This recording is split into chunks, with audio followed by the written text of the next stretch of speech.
ആയിരങ്ങളുടെ നടുവിൽ നമ്മുടെ അപ്പനോടുള്ള നമ്മുടെ സ്വാതന്ത്ര്യം ഇതാ. ഏതൊക്കെ ജീവിതത്തിന്റെ കനത്ത മുറിവുകൾ നേരിടുന്ന വർത്തമാനകാലത്തിന്റെ സംഘർഷങ്ങളുടെ നടുവിലും നമുക്ക് ഏത് സാഹചര്യങ്ങളും ഓടി വന്ന് അപ്പാ എന്ന് വിളിക്കും.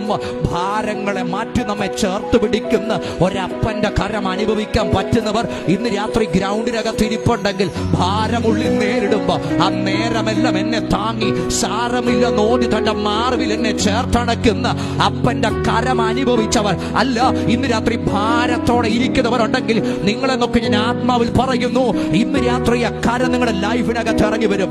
മനുഷ്യർക്ക് തൊടാൻ കഴിയാത്ത, സാഹചര്യങ്ങൾക്ക് തൊടാൻ കഴിയാത്ത നിങ്ങളുടെ ജീവിത അവസ്ഥകളുടെ മേൽ ഇറങ്ങി വരുന്ന ഒരു അപ്പനുണ്ട്, ഇറങ്ങി വരുന്ന ഒരു അപ്പനുണ്ട്, തൊടുന്ന ഒരു അപ്പന്റെ കരമുണ്ട്. ആയിരങ്ങളുടെ നടുവിൽ നമ്മുടെ അപ്പനോടുള്ള നമ്മുടെ സ്വാതന്ത്ര്യം ഇതാ. ഏതൊക്കെ ജീവിതത്തിന്റെ കനത്ത മുറിവുകൾ നേരിടുന്ന വർത്തമാനകാലത്തിന്റെ സംഘർഷങ്ങളുടെ നടുവിലും നമുക്ക്